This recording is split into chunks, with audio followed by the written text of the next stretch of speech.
Agora deu. Estamos gravando, então, pessoal. Como eu estava dizendo, então, os GPDs desse ano, da Comissão de Inovação e Gestão, eles vão funcionar de uma forma diferente nesse semestre, né? Para ser mais exato. Nós vamos ter 3 encontros. No nosso GPD aqui vai acontecer o primeiro encontro e o segundo encontro, onde nós teremos publicações científicas para a gente ler e entrar na discussão mesmo, que é o objetivo do grupo. Por fim, né, nós teremos aí um webinar que nós faremos a respeito da temática de responsabilidade penal e inteligência artificial, onde nós conversaremos com alguns professores a respeito dessa temática. Vai ser um evento que eu acredito que vai ser bem legal, é uma temática bastante interessante. No semestre passado, o nosso GPD já teve professores conosco acompanhando os encontros, e a gente sabe que foi uma didática bem bacana. Hoje, então, o que a gente tem para trabalhar é a responsabilidade penal da pessoa física e pessoa jurídica diante das novas tecnologias. É um encontro muito de introdução a respeito da temática, e a gente quer que vocês fiquem bastante abertos para se inserir na discussão e falarem o que pensam. Enfim, a gente dividiu, como nós somos membros aí do encontro do grupo anterior, nós dividimos entre eu, a Marian e o Fernando uma divisão para a apresentação dessas temáticas, já que nós somos mais velhos aí, sendo que eu e a Marian nós coordenamos esse GPD. Então, todas as dúvidas que vocês tiverem no decorrer do semestre, vocês podem nos reportar e questionar a respeito do que vocês quiserem. A nossa posição enquanto coordenadora é uma posição tão somente formal, né? Porque nós nos denominamos aí pesquisadores também, junto com o grupo. Então, é muito mais uma situação aqui organizacional do que qualquer coisa. Então, vocês têm uma liberdade para nos procurar e sanar eventuais dúvidas. Marian, gostaria de colocar alguma questão? Vamos lá, pessoal. Boa noite. Só preciso descobrir aqui como é que eu faço para... Voltei. Sejam bem-vindos em primeiro lugar, né? Como o Vitor já bem mencionou, a gente vai aí coordenar, mas estamos numa posição exatamente igual a de qualquer um ou uma deste grupo. A gente espera aí trazer, agregar valor e conhecimento aí, né? Trocar com vocês, a gente aprender, vocês aprenderem, todo mundo sai ganhando, e a gente espera que isso contribua para mais pesquisas feitas em consequência do grupo, às vezes até fora do grupo, a gente começa aí a dar alguns caminhos para que a curiosidade dos participantes em relação ao tema se prolifere, digamos assim, ela se expanda e a gente consiga ter vários frutos ao longo do tempo, né? Esse é o segundo semestre aí do nosso grupo, e eu acredito que isso vai, com o tempo, gerando cada vez mais frutos, cada vez mais pessoas interessadas, considerando que a tecnologia não para e que direito penal está longe de acabar no Brasil e no mundo, a gente tem aí um campo vasto para estudar, para discutir, debater e até fazer algumas análises em relação ao direito comparado com outros países, que no nosso caso aqui é bem importante, porque normalmente o Brasil tem já dando um spoiler, sem querer dar, mas já dando um spoiler, o Brasil tem um hábito, eu diria, na maioria das vezes, um mau hábito de copiar institutos estrangeiros, inserir no nosso ordenamento jurídico de uma forma que chega a ser uma violação expressa, não é nem velada, porque não há compatibilidade de alguns institutos jurídicos, eles são trazidos e aplicados, endossados e aplaudidos ainda por cima, né? Então, temos essa questão aí de comportamento nacional que também dá bastante campo para a gente discutir aí os avanços tecnológicos no âmbito do direito penal. Eu acredito que seja isso. Se precisarem de mim, estou à disposição, assim como o Vitor já falou. E já falei demais. É isso, gente. Pessoal, uma questão que é importante também. Seja bem-vinda, Bruna. Uma questão que é importante também é a respeito das normas que a gente tem nos GPD. Como todo ambiente, né, tem suas regras, suas definições, aqui a gente também tem. Nós temos um documento que ele é emitido pela Comissão de Inovação e Gestão, onde a gente tem algumas regras ali a respeito das nossas atividades.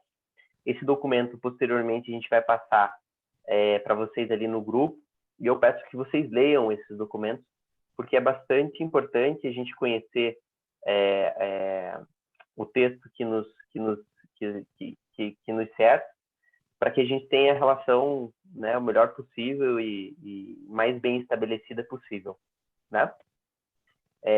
Acredito que no final desse encontro, inclusive, a gente já consiga disponibilizar esse documento para vocês e aí vocês já tomam conhecimento disso. Antes de começar a se inserir no texto, enfim, já que a gente está com menos participantes, inclusive, a gente está com um encontro mais com mais apego, digamos assim, a gente tinha pensado em, de repente, cada um se apresentar para que a gente conseguisse conhecer com quem que a gente está falando, com quem que a gente está discutindo, já mensurar, inclusive, a possibilidade dos debates que a gente vai ter, né? Eu começo por mim, então. Eu me chamo Vitor Pereira Pacheco, sou advogado criminalista aqui em Curitiba, sou advogado iniciante, posso dizer assim. Eu não sei se a minha internet não caiu. Estou ouvindo bem. Não caiu, estamos te ouvindo. Só porque a gente... Vocês me ouvem? Oi? Sim, Estão me ouvindo? travou, mas você está sendo ouvido. Deu uma travada na imagem só.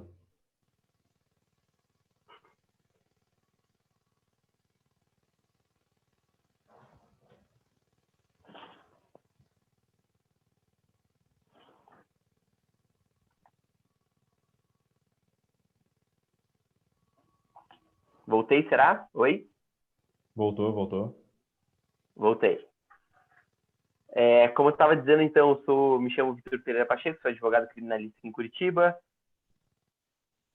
Tenho 3 anos de advocacia, então não sei se me considero um advogado iniciante ou não, mas a minha especialidade é o direito criminal. Eu sou graduado aqui em Curitiba, pelo Centro Universitário Curitiba, a Faculdade de Direito Curitiba, Unicuritiba, e sou especialista em Direito Penal e Processual Penal pela Escola da Magistratura aqui do Paraná. Sou coordenador, então, do CGPD, já desde o semestre passado, e coloco o meu otimismo para que a gente tenha o melhor dos encontros aí pro semestre. Marian, sua vez.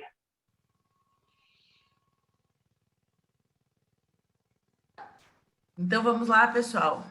Eu chamo Marian, sou advogada, advogo na área criminal, também tenho aí, dia 31 de outubro, completo 3 anos de juramento de OAB, também sou advogada iniciante, também sou coordenadora desse grupo, assim como o Vitor, também me formei, não vou falar, né, no nome atual, mas no nome pelo qual eu entrei na Faculdade de Direito de Curitiba, porque quando eu entrei era a Faculdade de Direito de Curitiba, quando nós entramos, né, mas hoje, atualmente conhecido como Centro Universitário Curitiba, gloriosa FDC, e fiz alguns cursos, me dedico à pesquisa de alguns temas em direito penal econômico há algum tempo, até antes do nosso grupo do ano passado, mas também atuo em outras áreas na advocacia, no escritório de advocacia, e isso faz com que eu atue em outras áreas além da parte criminal por hora. Não sei por quanto tempo, mas ainda atuo em especial em direito administrativo e direito penal militar. É isto. Vou passar a bola para a Temis.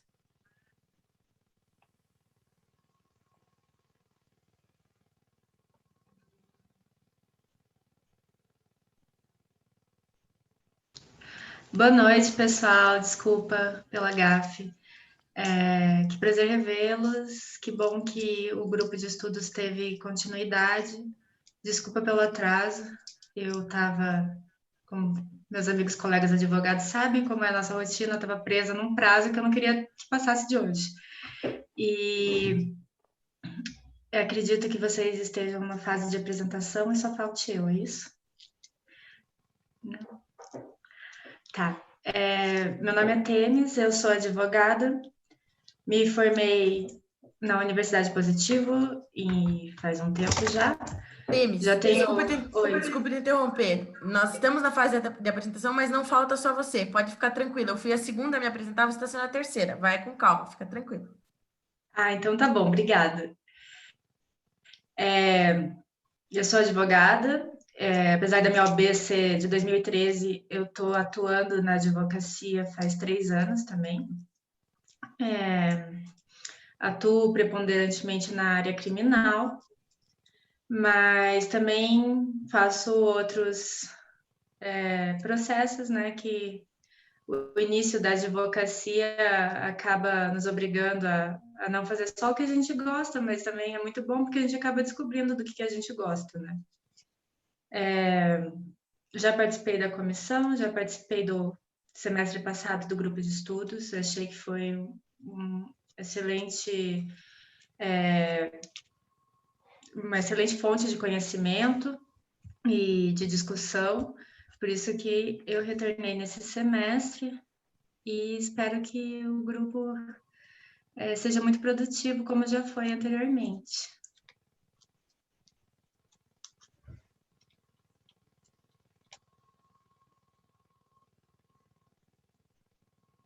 Opa, a internet do Vitor provavelmente caiu, pessoal, então eu vou passar a palavra, obrigada, Temis, vou passar a palavra para o Fernando. Boa noite a todos, meu nome é Fernando. Fernando César Domingues, porque daí ia ficar o Fernando, né? Exato. Sou advogado, eu estou no 4º ano de advocacia, né? Eu sou iniciante também. Me graduei pela Faculdade de Direito de Curitiba no ano de 2015. Sou pós-graduando em Direito Penal e Processo Penal pela ABD Const. Já participei de diversos grupos de estudos na OAB, tanto pelos grupos da CAI quanto pelos grupos da Comissão de Inovação e Gestão. Participei daquela primeira temporada do grupo de criptoativos em 2018. Sou pesquisador na área de Direito Penal. Pesquiso também na área de Direito Penal Econômico, apesar do o meu gosto principal ser ali mais na criminologia. Eu atuo no âmbito criminal, mas da mesma forma que diversos outros colegas, trabalho em processos tanto criminais, mas também em processos cíveis que surgem, processos trabalhistas até. E fico à disposição. Eu gostei muito do grupo dos semestres passados, porque o grupo em si existe desde 2018, mas passou para a Comissão de Inovação e Gestão nesse ano, né, mudando um pouco a temática para envolver também as questões tecnológicas, né, e a relação dela com o direito penal. E desejo um sucesso ao grupo. Eu confio muito nos coordenadores, que já são amigos de longa data, e deu tudo certo no semestre passado e tenho fé que dará tudo certo nesse semestre também. Seria somente isso. Obrigado. Nós esperamos, né, Fernando, que dê tudo certo, né, nesse semestre. E nós também confiamos muito em você, Fernando. Nós foi nosso monitor no semestre passado, para os que são novatos. E agora eu vou passar a palavra ao Fernando Lopes. Me desculpe pela confusão, Fernando Lopes. Seja bem-vindo, a palavra é toda sua. Imagina. Bem, eu já também comecei atuando como advogado, já faz aproximadamente uns 10 anos, né, que eu estou na área. Me formei também na Faculdade de Direito de Curitiba. Aí eu fiz especialização com o professor Jair Cirino em criminologia. E depois acabei indo para a área do direito empresarial, né? E aí hoje a minha atuação mais forte assim nessa área de criptoativos, já faz uns 4 anos que eu presto assessoria para empresas que atuam nessa área. E hoje, na verdade, eu até tenho uma empresa própria, né? Então eu até estou mais que tentando meio que sair da advocacia para virar empreendedor, né? E, em princípio, eu sempre gostei muito de direito penal e econômico, na verdade, né? Desde que eu comecei a estudar. Eu participei até, inclusive, da fundação, né, do Instituto aqui, de Direito Penal e Econômico. Eu trabalhei bastante tempo em escritório de advocacia aqui de Curitiba, né, com o pessoal do Instituto, no caso, especificamente o escritório do Galvão. E eu estava um pouco mais focado mesmo na questão do direito empresarial, e agora resolvi fazer um mestrado que tem, talvez vocês devam conhecer, que é um mestrado da Universidade de Granada. Ele é totalmente online, mas ele é focado em direito penal econômico internacional. E eu comecei a fazer porque, embora eu esteja na área empresarial, essa área de criptoativos, ela começou a ter uma linha muito tênue e tangencia a parte do direito penal econômico, né? E aí eu senti necessidade e a importância que foi, né, ter estudado no começo direito penal econômico, justamente para essas áreas aí que envolvam essas novas tecnologias, né? E aí eu vi que tinha um grupo, falei, achei fantástico, né? Falei, trabalhar direito penal econômico, as novas tecnologias, e como eu sei que aqui na comissão sempre o material é sempre bom, a gente sempre está atualizado, e aí eu resolvi aqui ingressar no grupo. Seja bem-vindo. Esperamos que você goste. Você tem uma vasta experiência aí, pelos seus anos de carreira, pela tua história, falando uns nomes conhecidos aí, Jorecino dos Santos, Instituto Brasileiro, Instituto de Direito Penal Econômico, Vitória, Empreendedorismo. Registramos, és muito bem-vindo, suas contribuições, ponderações, todas elas muito bem-vindas, como de todos os outros aqui. Obrigado. Paula Rockenbach, sua vez, querida. Vamos lá. Quanto da noite, diretamente de Portugal? Então, meu nome é Paula, eu me formei pela Faculdade de Direito de Curitiba em 2007, sou advogada desde então. Na verdade, fui advogada de 2007 até 2011, aí parei, virei assessora do Ministério Público até o final do ano passado. E daí retomei a carreira de advogada. Sou pós-graduada em Direito Penal, Processo Penal, pela Unicuritiba também, e também em Direito do Trabalho.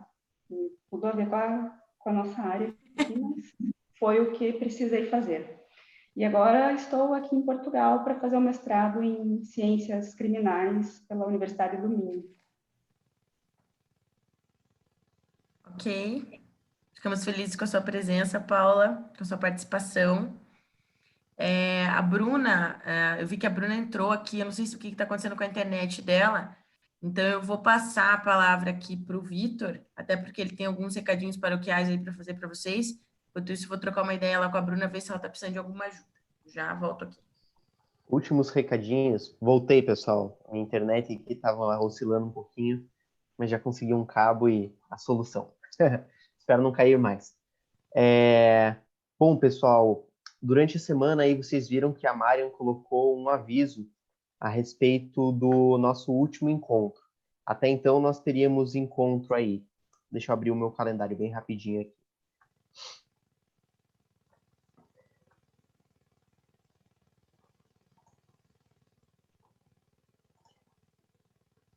Até então, os nossos encontros estavam marcados, então, para o dia 19 do 10, hoje, dia 9 do 11, que é daqui 3 semanas, e dia 30 do 11. No entanto, o que motivou aí a possível modificação é que eu vou ter um júri nesse dia. Foi marcado o júri há 2 semanas aí, e agora eu fui intimado a respeito disso. Então, vocês já imaginam a correria. De modo que eu não sei que horas que eu vou sair da comarca onde está marcado. Para não ter qualquer tipo de desencontro, alguma coisa assim, até porque o último encontro, a princípio, seria o nosso webinar, a gente pensou em transferir ele para o dia 23/11. Pelas respostas que nós tivemos ali no grupo do WhatsApp, a princípio parece que foi aprovado. Eu só queria confirmar com vocês, e aí a gente já deixa definido.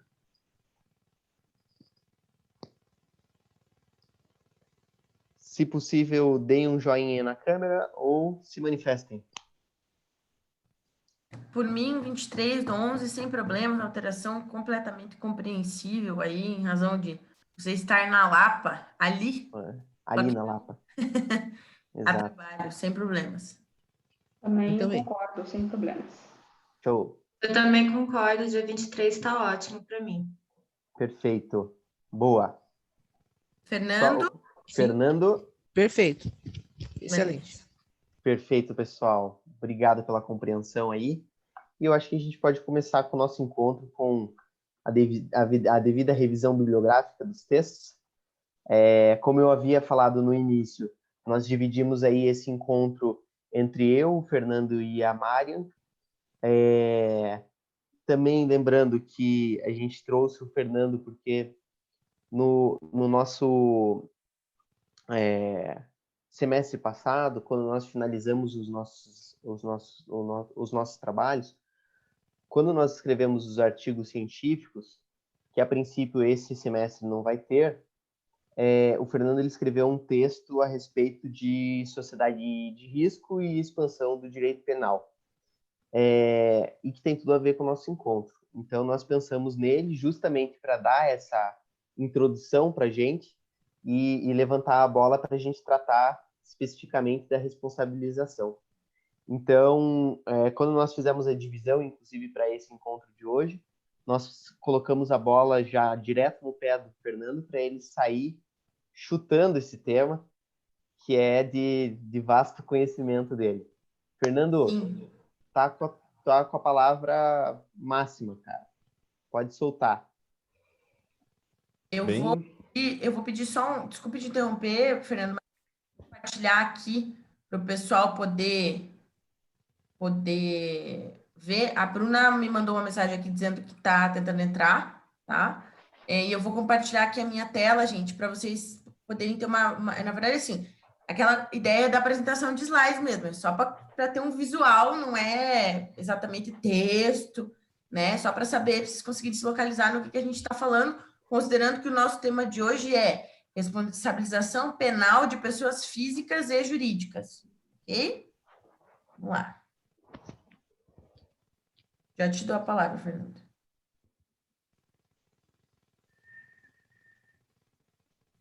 Só destacar aqui que eu não sou o único advogado aqui que estudou, né, Ulrich Beck, né? Me recordo muito bem do semestre passado, quando fomos tratar de responsabilidade penal das pessoas jurídicas, de pessoa jurídica no caso, que a Temis até fez um upload de um trabalho dela, que ela apresentou, acho que na FEMPAR, salvo engano, que tinha uma abordagem também de um dos livros do Ulrich Beck, vinculando ele com responsabilidade penal da pessoa jurídica, né, coincidentemente. Eu vou colocar um stop aqui, stop share. Por quê? Porque eu preciso fechar meu WhatsApp, gente, porque senão daqui a pouco vocês estão ouvindo o Tulum a reunião inteira e não vai rolar. Então, pronto, fechado o WhatsApp. Vamos ficar só com... Eu já paguei alguns micos aqui, o pessoal aqui já sabe que eu sou campeã em pagar mico, principalmente nos prints. Você, Fernando, você, Paula, são novatos, mas os outros 3 já me viram pagar os micos aqui de compartilhar. Ainda bem que não tinha problemas, né, no meu compartilhamento de tela. Vamos lá. Só me sinalizem se vocês estão vendo como eu coloquei aqui, que é a apresentação em tela inteira. Perfeito. Certinho, Mari. A palavra é tua. Ok, estão me ouvindo bem? Certo, então vamos começar. Inicialmente é importante salientar que a abordagem sociológica é essencial para entendermos, né, um desses alicerces do direito penal contemporâneo, né, e a sua relação com os avanços tecnológicos, né, que é o tema desse grupo. E para isso necessitamos entender os principais atributos da sociedade de risco, além do contexto que passou a estar claro o surgimento de uma sociedade com tais elementos. Só deixa eu ver o slide. Certo, tá certo. E conforme a obra do sociólogo alemão Jussi Beck, que definiu o atual contexto social, político e econômico como sociedade de risco. E esse sociólogo ele afirma que o desenvolvimento tecnológico, iniciado com a Revolução Industrial, lá no final do século XVIII, na Europa, acabou tendo como consequência uma sociedade de inseguranças e incertezas na atualidade. E o contexto histórico dessas mudanças para uma sociedade industrial expõe, segundo esse sociólogo, uma sociedade que tinha uma confiança, uma fé no capitalismo industrial, havendo um forte otimismo com relação ao desenvolvimento tecnológico. E era uma sociedade que apostava em um futuro promissor de conforto para todos. E esta fé ela acabou ocultando a potência letal do desenvolvimento tecnológico industrial. Essa fé nesse desenvolvimento tecnológico foi muito incentivada para a superação de alguns problemas pré-existentes da primeira Revolução Industrial, né? Sendo nesse caso a fome e a desnutrição que se alastrava por toda a classe trabalhadora, praticamente, naquela época, além das doenças que são derivadas de falta de higiene e de saneamento básico das cidades daquela época. Problemas ainda atuais, né? E o desenvolvimento industrial foi um dos responsáveis para a diminuição de tais problemas. Não a solução, somente a diminuição. E os esforços para superar tais problemas acabou colaborando para um desenvolvimento tecnológico desenfreado, um superdesenvolvimento das forças produtivas, que desencadearam paralelamente em forças destrutivas. E os problemas anteriores ao desenvolvimento tecnológico, como todos sabem, não foram superados, mas apenas mitigados. E esse desenvolvimento acabou incorrendo em novos problemas além daqueles, né? Como a destruição ambiental e a ameaça nuclear. E aquela fé que eu havia citado acabou se perdendo com o aparecimento desses novos riscos. Pode ir para o próximo slide? Acabou se perdendo, né, com o surgimento dessas ameaças derivadas desse desenvolvimento industrial. E o fim dessa fé coincide com o fim da chamada La Belle Époque, nas primeiras décadas do século XX, né, com as diversas crises que surgiram no mundo moderno. E é um tanto contraditório, visto que os avanços tecnológicos propiciaram, né, um aumento da produtividade, mas trouxeram junto destruição e medo, como pode ser observado, por exemplo, na Primeira Guerra Mundial, que foi o primeiro grande embate bélico da era industrial. E o Richbeck ele expõe uma constatação interessante desse contexto de superdesenvolvimento, né, no final do século XVIII até o começo do século XX, que antes dessa Revolução Industrial, as ameaças eram sentidas, né, eram tangíveis, né, que era a fome, a destruição, a falta de saneamento básico que gerava várias doenças, né. Mas agora, essas ameaças, né, inerentes aos avanços tecnológicos, elas são difíceis de mensurar, né. Como mensurar a ameaça ambiental, a ameaça bioquímica, né, uma ameaça nuclear. E além de serem difíceis de mensurar, o descobrimento desses riscos, se dava tarde demais. Só era constatável quando ocorria uma catástrofe, né?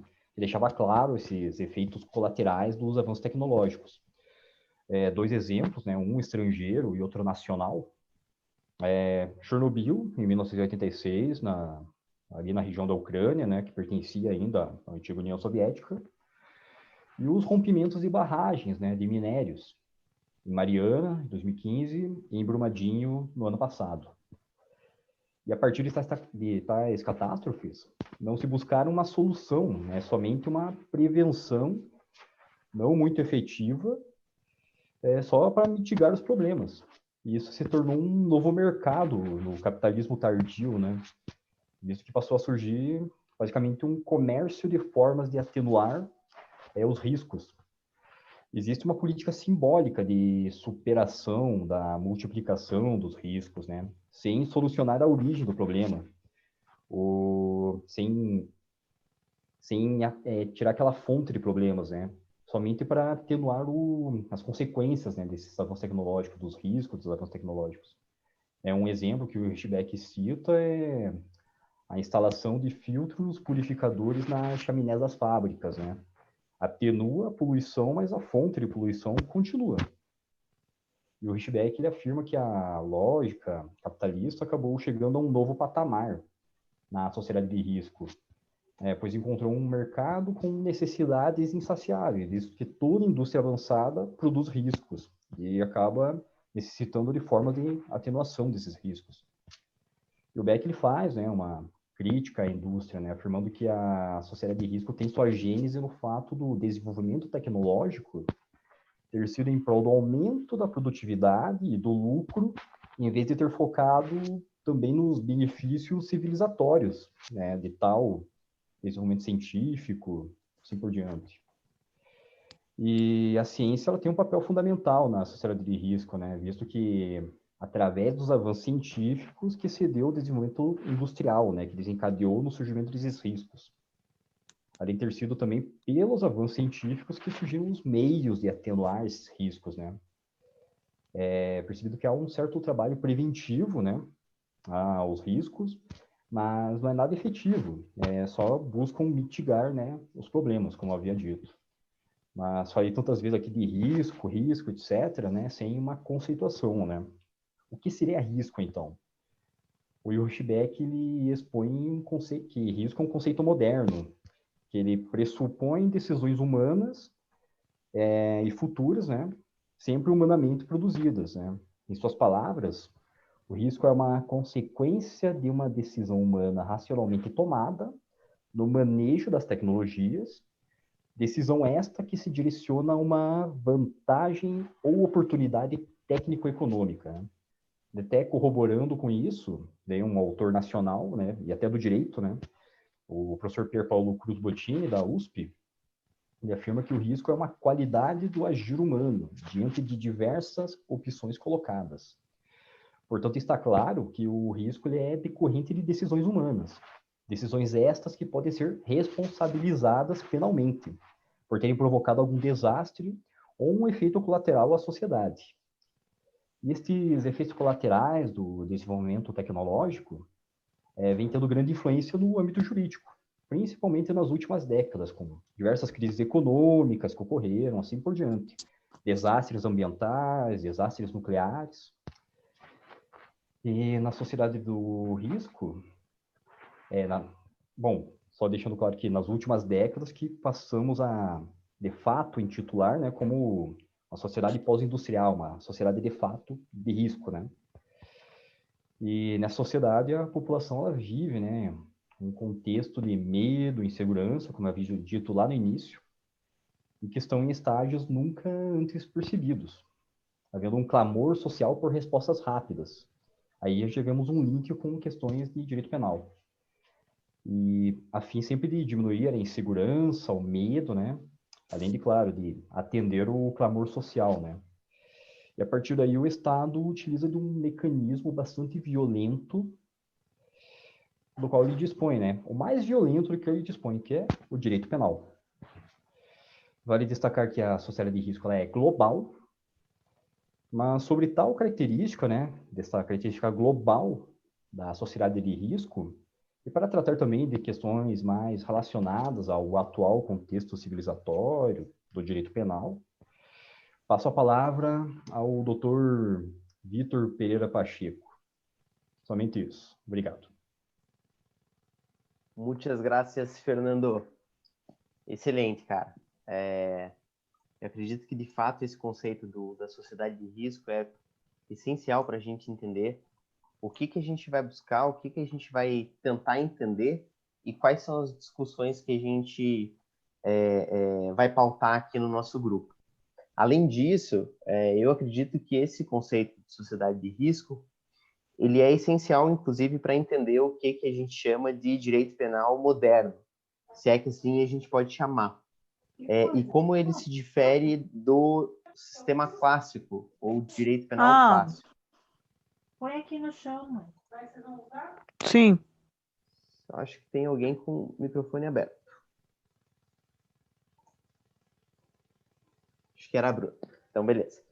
E né, essa essencialidade para a gente entender o que é o direito penal moderno, digamos assim, e como ele se difere de um direito penal clássico. E por que é importante a gente entender esse conceito da sociedade de risco, né? Antes mesmo da gente ter contato com as leituras, enfim. O texto do professor Tiago Bottino, que é o segundo texto obrigatório do nosso encontro de hoje, é um texto da FGV. Aquele texto que se encontra ali no nosso drive, ele tem, inclusive, até a logo da FGV, justamente porque ele é um texto que é a ementa da disciplina de Direito Penal Econômico lá da Fundação Getúlio Vargas. O professor Tiago Bottino, quem estuda Direito Penal Econômico e quem já teve contato, né, antes do nosso grupo já deve ter ouvido falar dele. Ele é titular dessa faculdade e ele que desenvolveu. Então, o texto, por mais que não tenha o nome dele no texto, estava anotando hoje, é dele a autoria. Ele diz no texto dele a importância desse conceito de sociedade de risco. Ele coloca o seguinte: os diversos fatores ligados ao complexo funcionamento do mercado mundial, por exemplo, acabaram criando um ambiente fértil para a proliferação de crimes econômicos. Por aí a gente já começa a entender o porquê da importância desse conceito de sociedade de risco. Para além disso, a gente percebe que a gente vive hoje numa sociedade que ela tem umas características que são características únicas e muito diferenciadas daquelas características de uma sociedade industrial. Até porque a gente vive, né, na ideia do Rushback, uma sociedade pós-industrial. Quais são as características que são importantes a gente pontuar quando a gente vai falar de direito penal econômico? Globalização, avanços tecnológicos, integração supranacional, digamos assim, sentimento de insegurança por si só, e vocês podem perceber que todas essas características elas perpassam pela temática que a gente tem aqui no nosso GPD.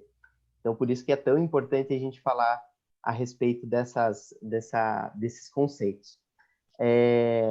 Com a experiência, então, dessas características que a gente tem numa sociedade pós-industrial, a gente percebe, como o doutor Fernando colocou aí no final da fala dele, que o risco social ele passa a não ser mais individual, mas sim coletivo. Em uma passagem do texto, inclusive, a gente vê ali que ele coloca: com o avançar do tempo e das tecnologias, os riscos foram elevados a um nível global, deixando de ser um problema vinculado ao local onde o risco é produzido, passando a ameaçar a vida, inclusive, em todo o planeta. E é importante a gente pensar nesse sentido, justamente porque quando a gente trata de direito penal econômico, a gente sempre tem que se lembrar que a gente está lidando com uma questão anterior, né, que é o próprio direito. O direito, como a gente sabe e se lembra dos nossos bancos escolares, digamos assim, ele sempre perpassa por cima de mudanças sociais. Então, no direito, em outras matérias, quando a gente se lembra das aulas de direito constitucional, a gente se lembrava a respeito das discussões acerca de direitos e garantias fundamentais. A gente tinha lá a separação da garantia de primeira dimensão, segunda dimensão ou geração, terceira dimensão, enfim. E justamente o contexto de uma modificação social que se deu essa evolução, se é que a gente pode chamar assim, a gente sabe que tem críticos desse termo, né? Mas, enfim, um dos direitos fundamentais que nós nos lembramos é o direito ao meio ambiente, que é acho que é da terceira dimensão. Se eu estiver errado, vocês me corrijam. Mas por aí a gente já entende o que é o anseio social lidando diretamente com as nossas questões do direito.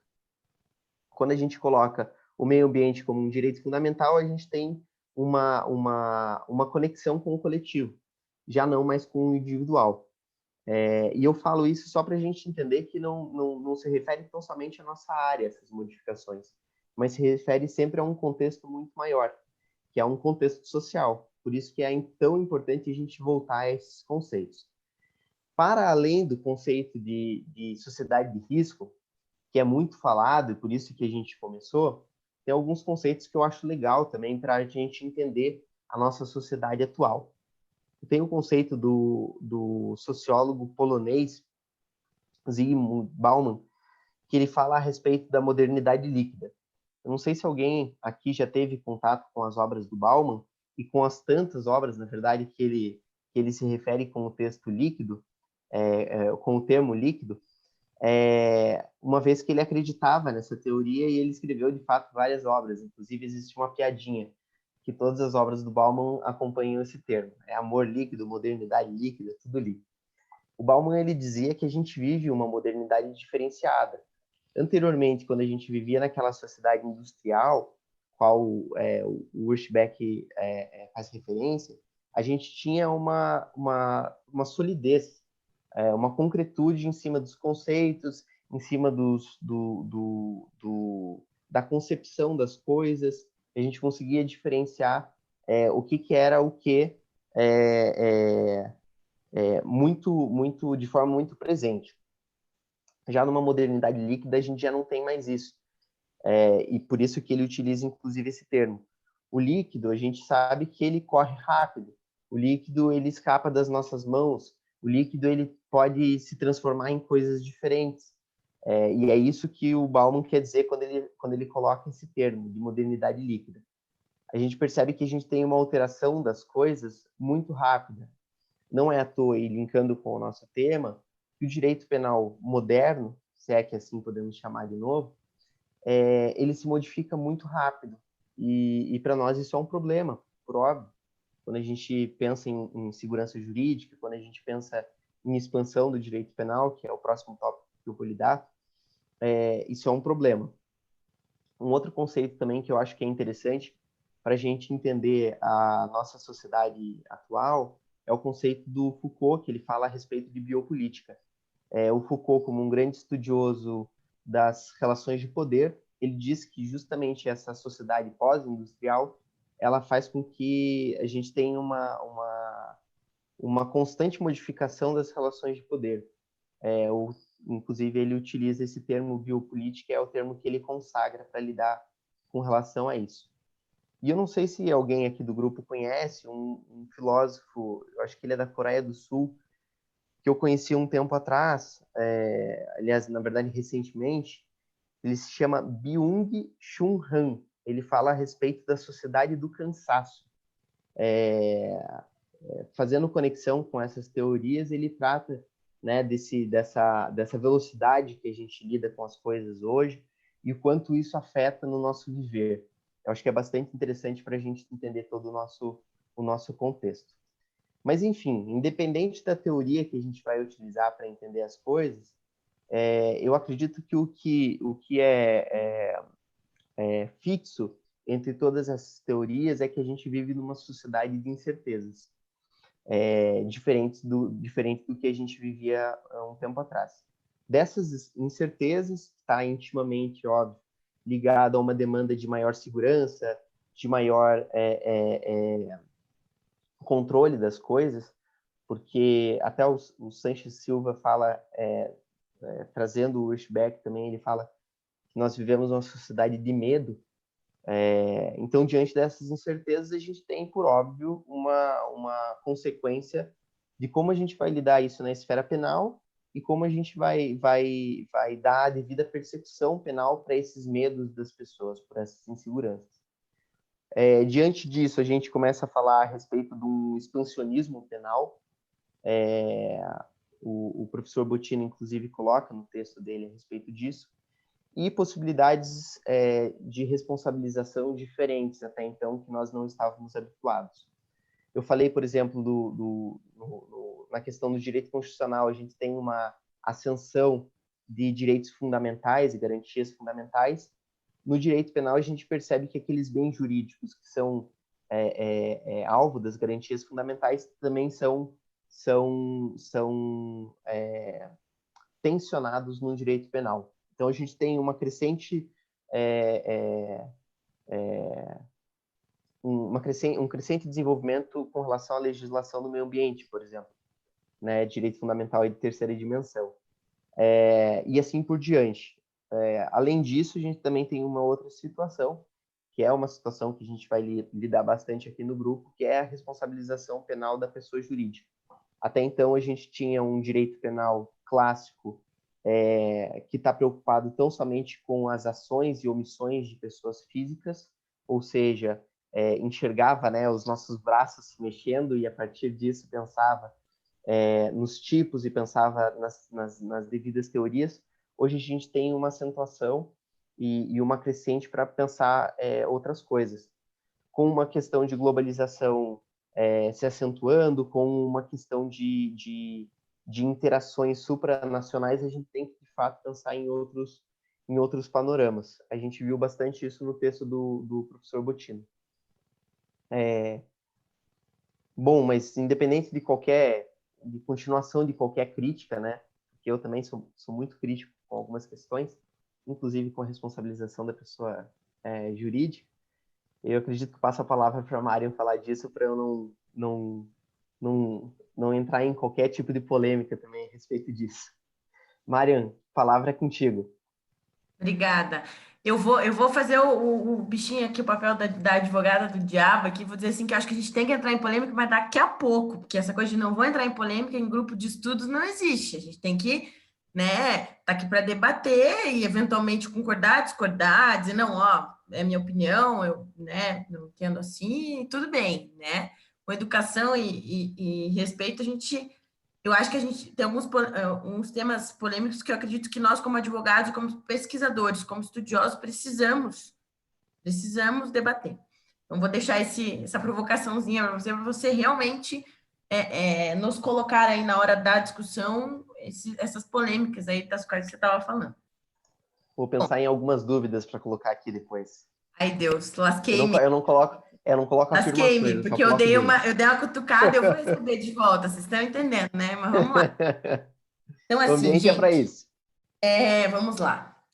Eu começo fazendo um registro aqui, na verdade, que talvez nós devêssemos ter feito quando passamos a palavra para o Fernando, mas acabamos nos esquecendo em relação ao quê? Obviamente que, pela experiência dos senhores e das senhoras que estão aqui conosco, muitas das coisas que nós estamos falando aqui, vocês já viram, só que nós gostaríamos da compreensão de vocês, porque nós só sabemos quem são vocês, o que fazem, de onde vêm, o que comem, né? Enfim, qual é a experiência profissional no momento da reunião. Então, nós precisamos de fazer um nivelamento, né, para que as pessoas possam acompanhar, que esteja todo mundo aí no ponto de partida razoavelmente igual, para daí a gente conseguir abordar os temas. Obviamente que esse semestre, como nós temos um grupo mais curto, de apenas 3 encontros, nós não vamos conseguir aprofundar tanto, mas no próximo semestre, provavelmente nós teremos o grupo, e a gente consegue já entrar em outros temas, em outras áreas que nesse semestre nós não conseguimos, mas assim como nesse semestre estamos recebendo pessoas novas, esperamos que no próximo também, e aí a gente vai precisar fazer no começo, no primeiro momento, um nivelamento, aí pelo menos uma base. Nós começamos a falar de responsabilidade penal. Pessoa jurídica, criptomoedas, e já, né, não gostamos de fazer as coisas no atropelo. Aí, então, hoje é uma coisa mais teórica, digamos assim, histórica, né, histórica, social, cultural. Eu vou entrar agora um pouco mais na parte do direito, aplicação em tribunais, enfim, nós não quisemos deixar também tão monótono, digamos assim, aliás, monopolizado para uma vertente só do assunto, porque o assunto é amplo, né? Então, eu vou trazer aqui, mas gostaria que vocês tivessem essa compreensão. Então, vamos lá. Passando a minha parte, então, eu fiquei com a questão da responsabilização penal das pessoas físicas e jurídicas. Bom, eu coloco ali responsabilização penal, critérios e limitações do direito brasileiro. Por quê?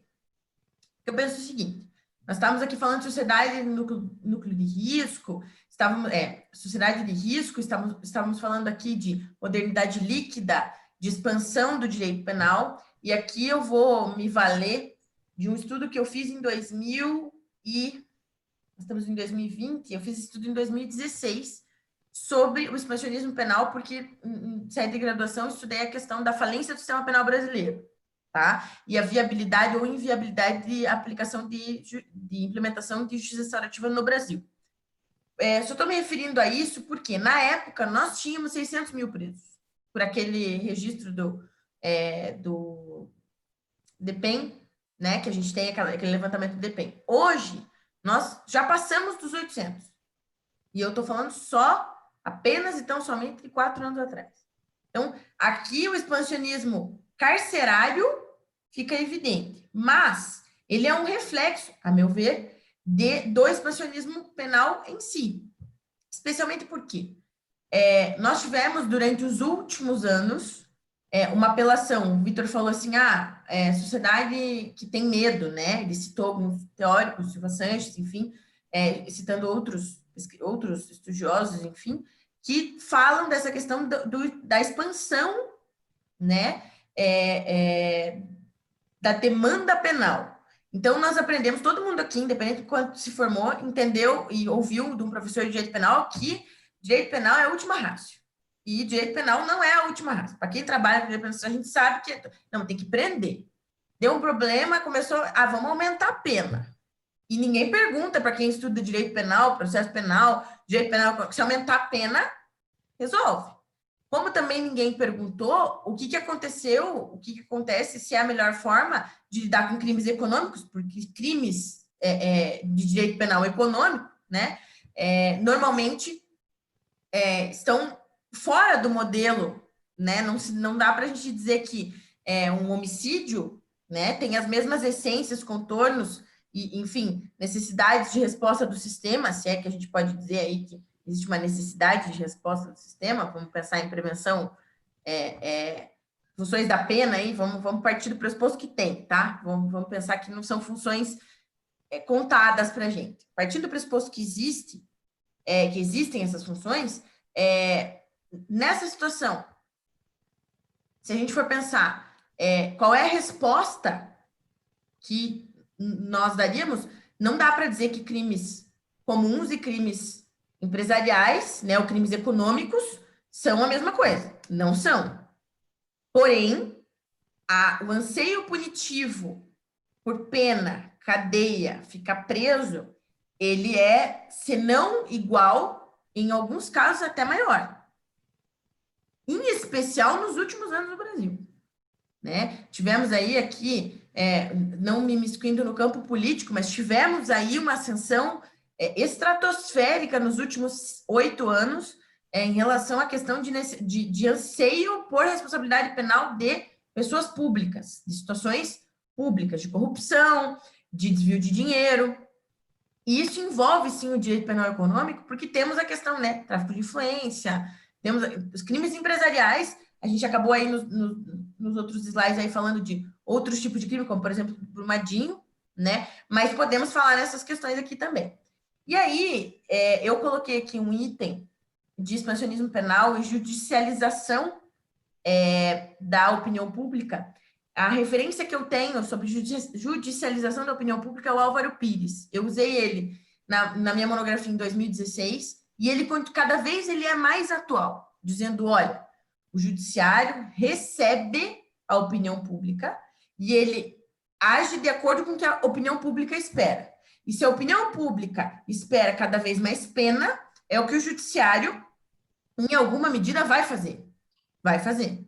Aí a gente tem, nos últimos anos, diversas importações de institutos estrangeiros, como, por exemplo, a delação premiada, como, por exemplo, a cegueira deliberada, né, que são trazidas para o cenário nacional e aplicadas de modo a encaixar com um objetivo previamente estabelecido. Eu preciso punir, normalmente eu preciso punir, então eu não consegui punir por aqui, então eu vou achar uma brecha por aqui, né? Eu vou trazer uma forma, vou falar em direito comparado, vou né, usar uns termos diferentes e vou usar para justificar a punição, né?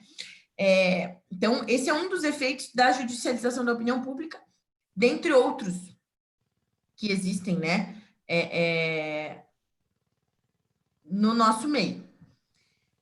E esse efeito de judicialização da opinião pública e de anseio punitivo faz com que essa recepção pelo judiciário venha de uma forma, como diz o Vitor, nosso direito muda muito rápido, e não poderia ser, porque tecnicamente temos o princípio da legalidade no direito penal, né?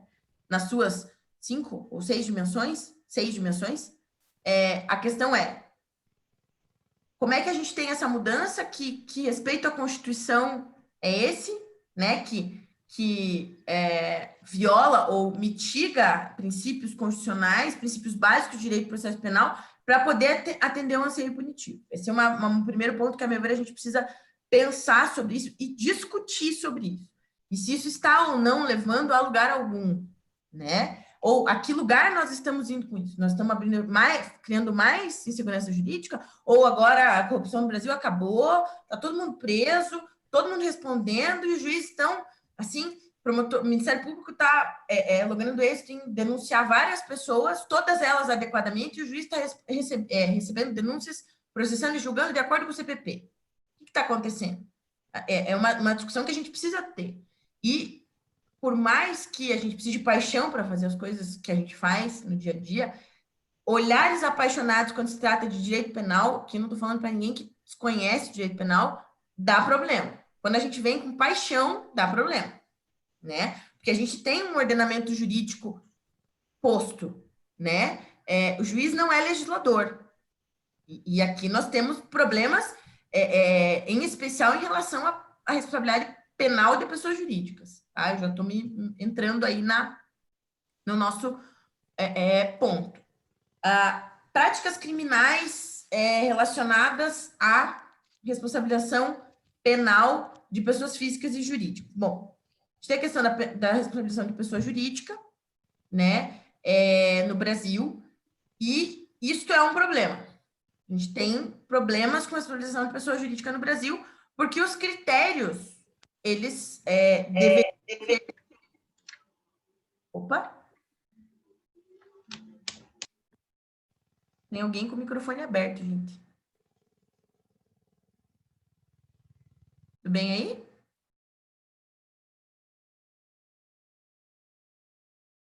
Bom, os critérios, desculpem, os critérios, me perdi. Só um minutinho, que agora eu preciso me encontrar. Vamos lá. Quando a gente fala da questão das novas práticas criminais, se eu for repetitiva, vocês me corrijam, por gentileza, porque eu realmente me perdi legal, assim, deu tela branca. Em relação à importação das teorias estrangeiras e as novas práticas criminais, o que acontece? Com esse anseio punitivo, né, em algumas situações a gente tem práticas que a gente olha e diz, mas peraí, a gente que trabalha na área, que estuda a área, fala assim, mas não pode isso aí. Você liga o Jornal Nacional, bom, eu não sei, né, o jornal, a televisão, né, não é o Jornal Nacional, vamos lá, o jornal, em geral, e aí, seja qualquer emissora de TV, rádio, você escuta as notícias e fala assim, meu Deus, mas não é possível, porque a teoria dessa prática é outra, porque a teoria que a gente estuda não é essa.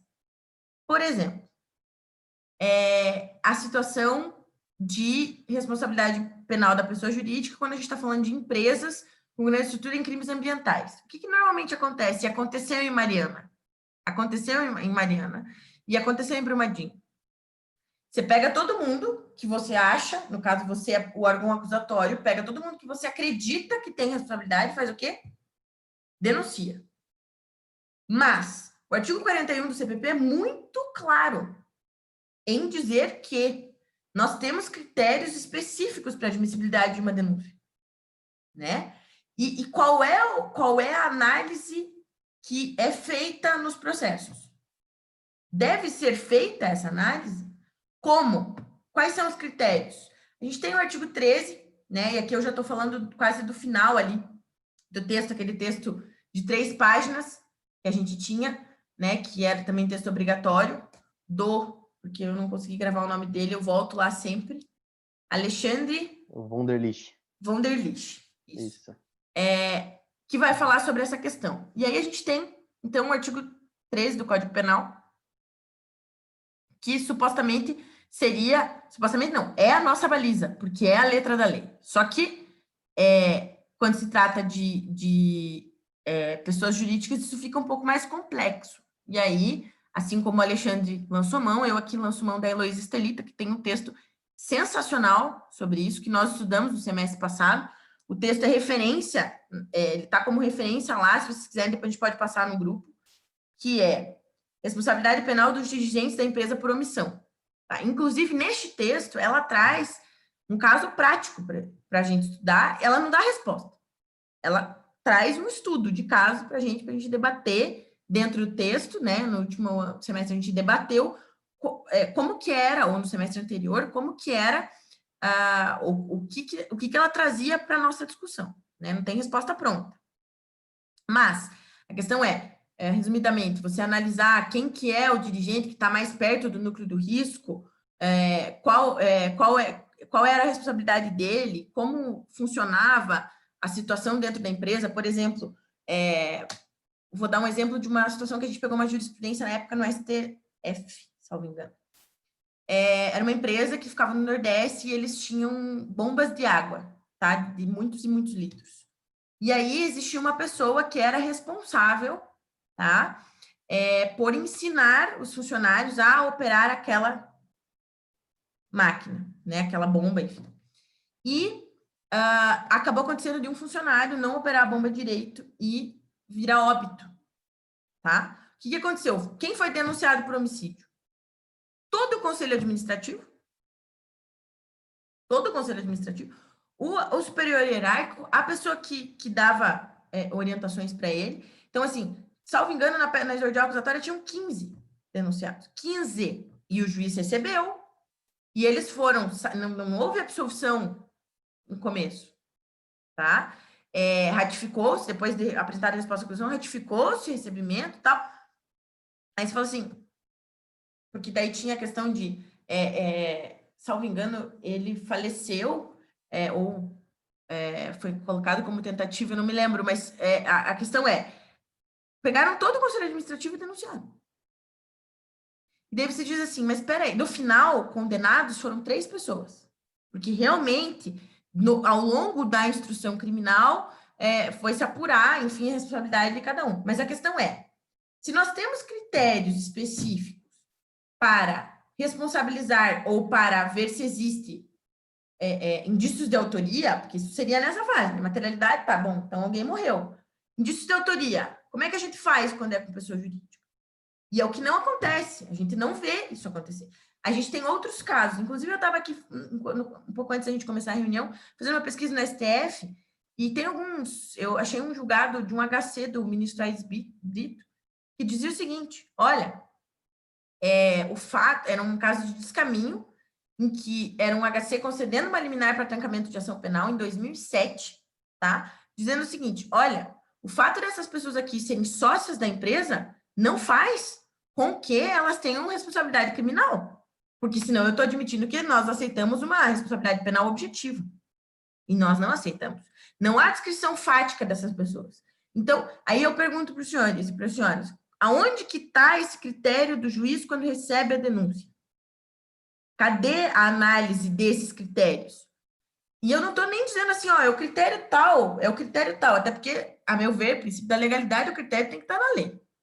Tem que decorrer da lei. Se não é um consecutário lógico de lei, ou princípio e regra, estamos caminhando em ambiente arbitrário. Ah, mas ele tem que responder, porque como que eu vou dizer para a população? Opa! Judicialização da opinião pública. Quem que dá a baliza? É a opinião pública? Enquanto for a opinião pública, nós vamos ficar com perdão da expressão, nessa loucura que nós vivemos hoje, que o cliente senta na nossa frente e nós sentamos olhando para ele. Pode ser que sim, mas pode ser que não. Vamos descobrir dentro do processo. Porque eu tenho certeza, e daqui a pouco, pelo amor de Deus, eu vou abrir os microfones, porque eu já estou desesperado de estar aqui falando sozinho, que não sou só eu que passo apertado em sentar na frente de um cliente e dizer assim, olha, pois tecnicamente não, porém, às vezes sim. A pessoa diz, mas o que é isso? Estou na padaria, então. Né? Porque, cadê a ciência? Cadê a ciência? né? O direito é uma ciência. E aí, eu vou aí me encaminhando para o final, porque acho que já extrapolei meu tempo, gente. Se deixar, eu só vou, entendeu? Aqui falando horas a fio.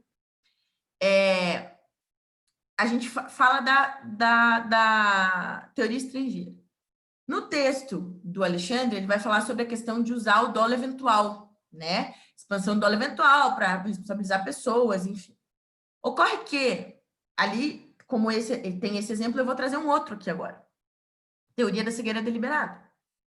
Teoria da cegueira deliberada foi usada pela primeira vez no Brasil no caso do assalto ao Banco Central. E foi utilizada outras vezes no Brasil, só que cada vez mais. E aí, quando o nosso ex-juiz, ex-ministro da Justiça e atualmente advogado, Sérgio Moro, fez uma obra falando sobre esse instituto e aplicou isso numa decisão, isso começou a se expandir ainda mais. Já era utilizado, mas daí teve mais, digamos assim, mais pessoas tiveram acesso, tá?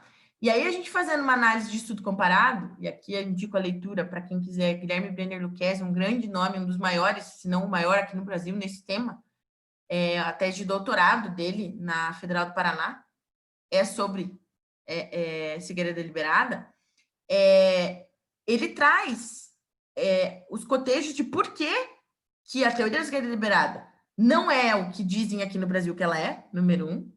Número 2, porque ela é incompatível com o nosso ordenamento jurídico, porque, em primeiro lugar, não decorre de lei, cadê o princípio da legalidade aí? Em segundo lugar, nós teríamos artigos no Código Penal, lá na parte de 1 a 20, que dão conta dos critérios para analisar se existe dolo ou culpa. E nesse texto, enfim, a gente teve a oportunidade de trazer ele num dos encontros do semestre passado, ele comenta conosco que, além do nosso ordenamento ter essa condição, o que está acontecendo a gente tem essa possibilidade, né,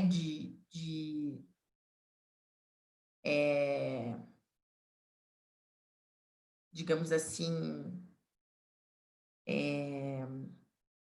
fazer essa análise, não é uma coisa assim absurda, mas que isso não acontece e ainda se pervertem os critérios da teoria da cegueira deliberada nos tribunais para fazer responsabilização penal.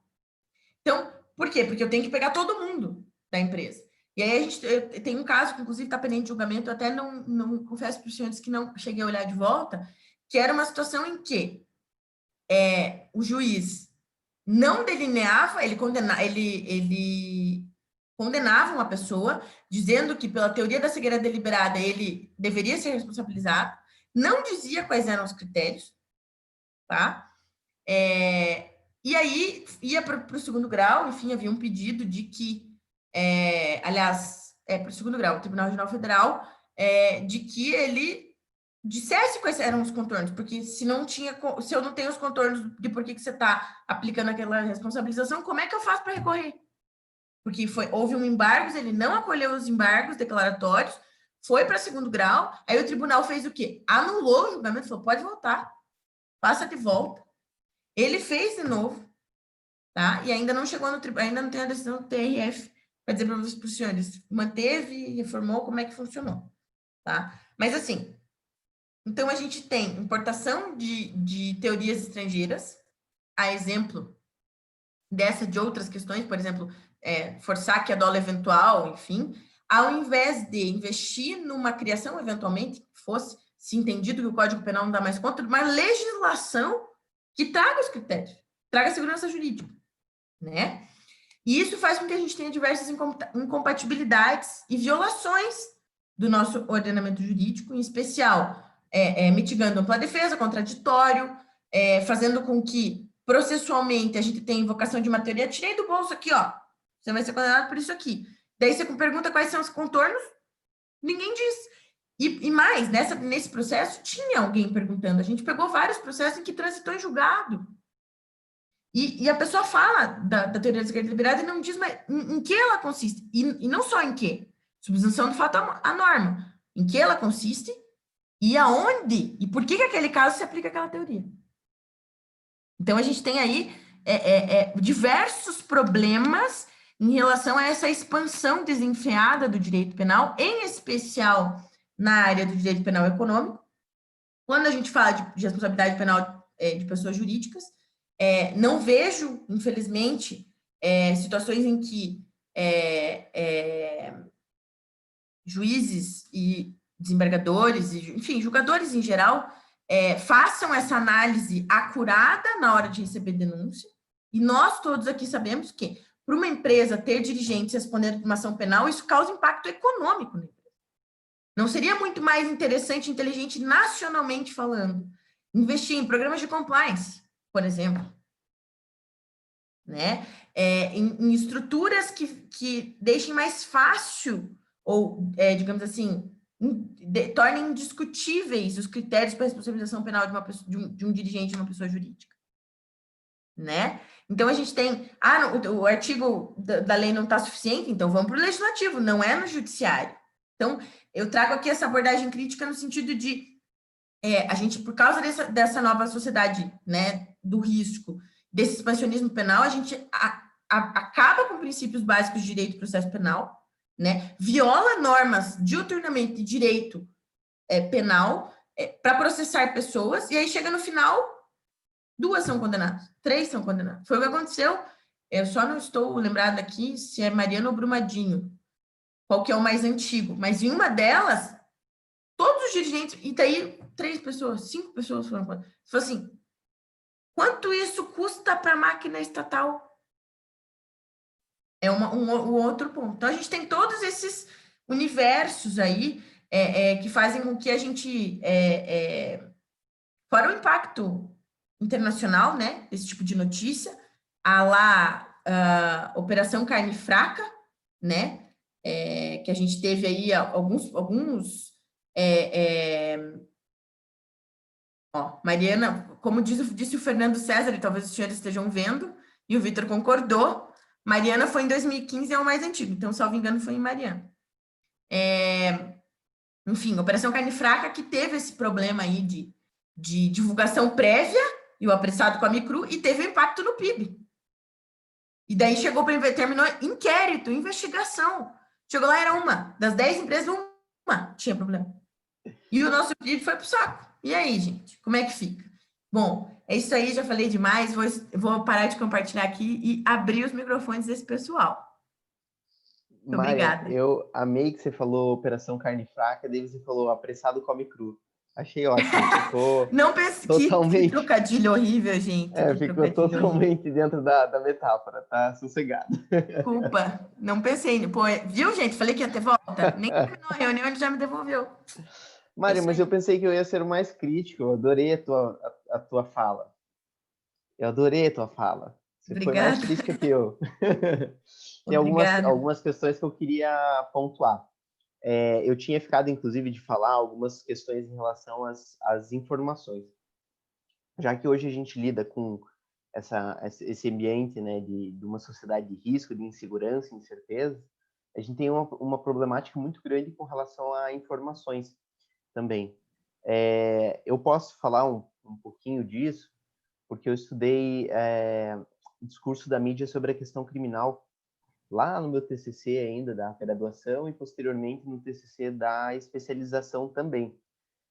Foi uma continuidade da pesquisa.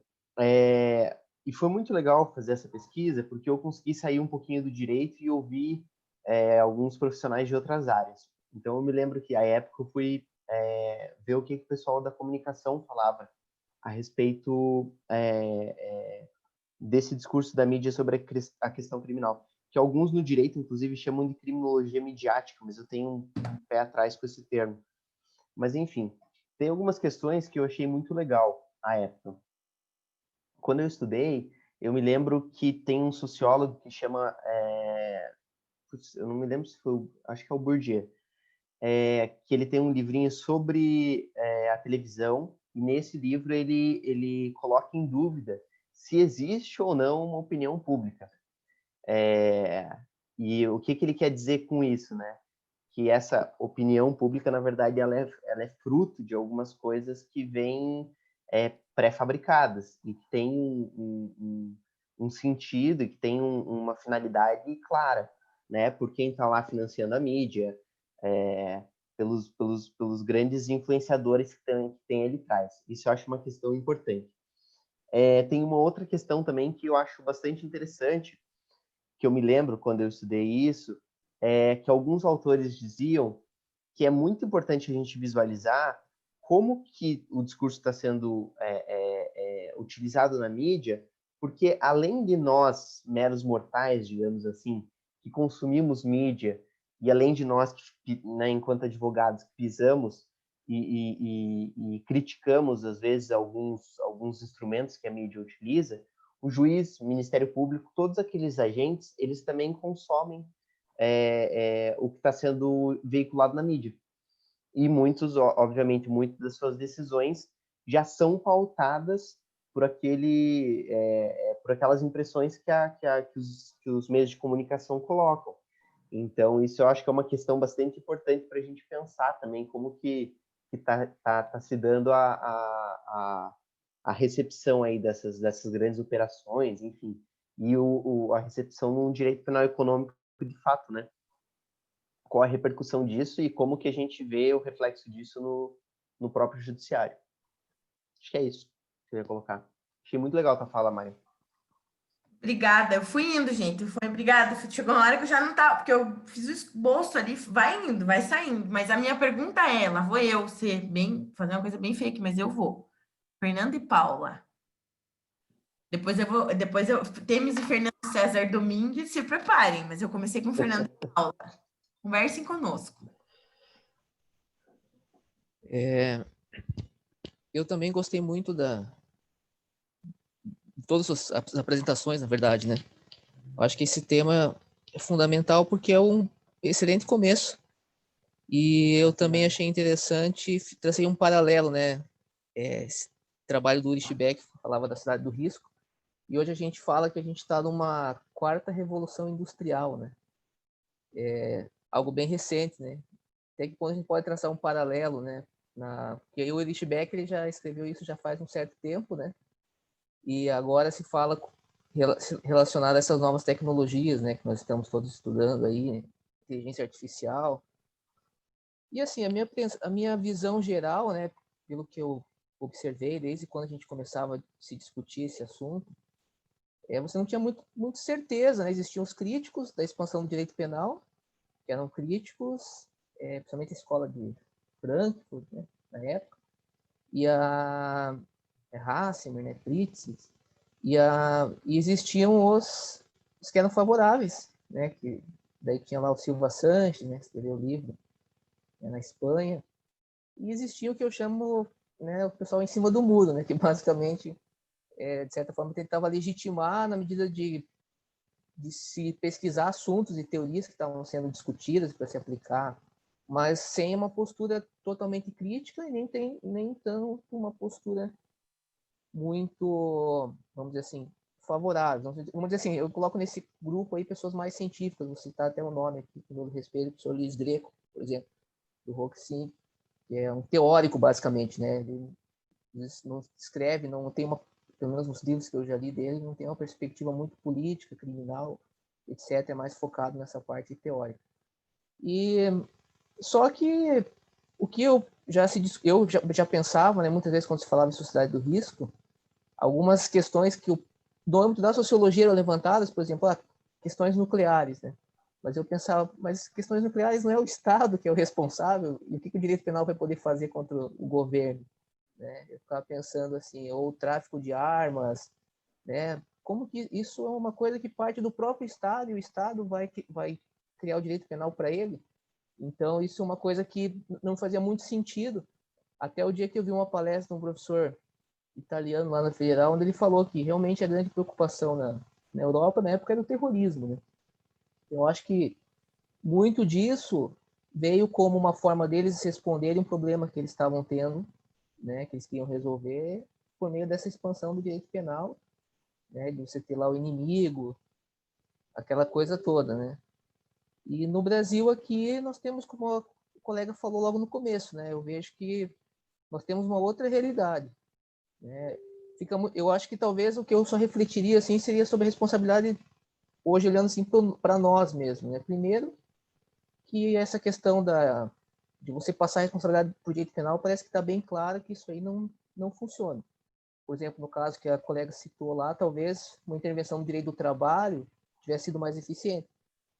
Mas o problema é que é coragem para enfrentar esses pontos, né? Quem tem coragem para mudar o sistema econômico, então acaba sobrando tudo para o direito penal. E aí eu vejo que os juízes é que deveriam, de repente, falar assim, ó, isso não é com a gente, o direito penal é a última ratio, é uma coisa séria, você não pode condenar o inocente, né, jogar todo mundo lá no processo para se virar, como acontece hoje. Mas, infelizmente, daí não acontece, porque na prática, né, não quero generalizar, mas muitos juízes estão preocupados com o que vão falar dele na reunião de família, se ele liberou fulano, né? O que a minha mulher vai achar se sair na televisão que eu mandei soltar, que eu não condenei, a pessoa que já foi condenada previamente pela mídia. São questões extra-jurídicas, mas que a gente sabe que influenciam, né?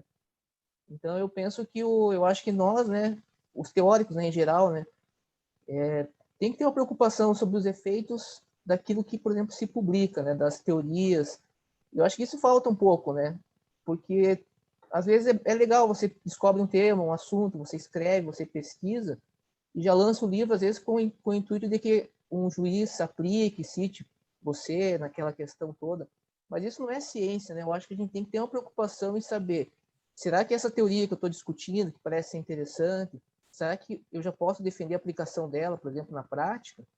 Porque não adianta depois você dizer que o juiz o ministro do Supremo Tribunal Federal não entendeu o que é a teoria do domínio do fato, né? Ele pegou no livro, no entendimento dele, ele entendeu e aplicou.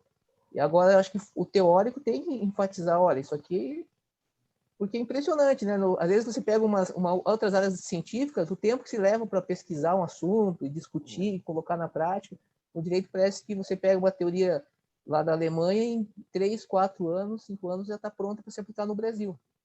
Não que esses teóricos defendam isso, né? Estou querendo dizer, é outra realidade. Estou querendo dizer que o Luiz Greco defende a aplicação de forma nenhuma. É porque a realidade dele é completamente diferente. Mas as outras pessoas, né, as pessoas que têm acesso a esse trabalho, né, inclusive membros do judiciário, até advogados, né?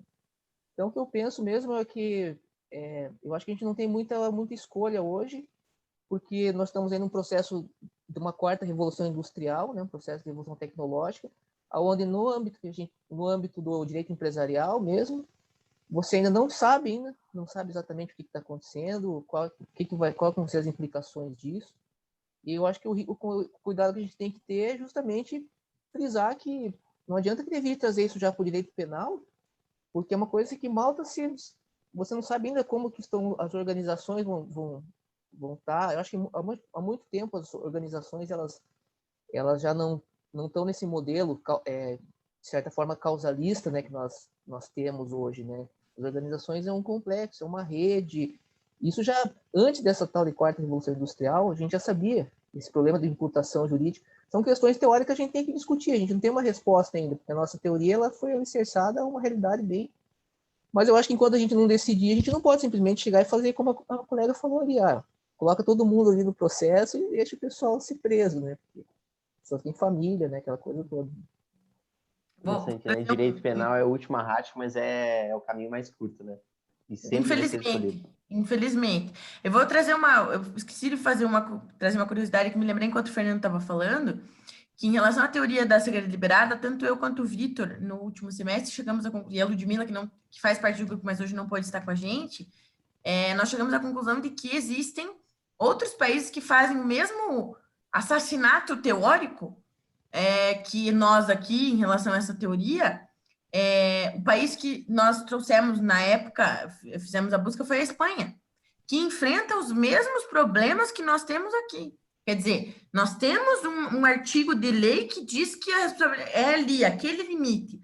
Aí, não, vamos trazer aqui porque a gente precisa dar um jeito de pegar essas pessoas. Você se escuta? Peraí. E aonde ficou todo o resto? Né, que a gente... E com isso você fica só jogando o problema para baixo do pano, né? Acho que o pessoal da minha geração, né, fez isso, tentou ignorar o problema, e eu acho que esse problema precisa ser tratado. pode ser difícil. Vai demorar para você resolver a questão no âmbito administrativo, trabalhista, pode ser, mas um dia vai precisar começar. Porque o que está acontecendo hoje é que o direito penal não está dando conta, esses problemas não são resolvidos e cada vez só está piorando. Então, acho que tem que dar um basta. Infelizmente, é isso aí, né, Fernando? Paulinha, cadê tu? Estou aqui, ainda estou acordada. Ok. Não vou ser tão filosófica quanto o Fernando. Eu adorei a apresentação de todos vocês. Eu vejo que o grande problema do direito penal realmente está atrelado com essa questão da mídia, do anseio da população em ver as coisas acontecendo, em ver que realmente a corrupção vai acabar. E a gente, como estudioso, nós sabemos que nem sempre é o direito penal que resolve.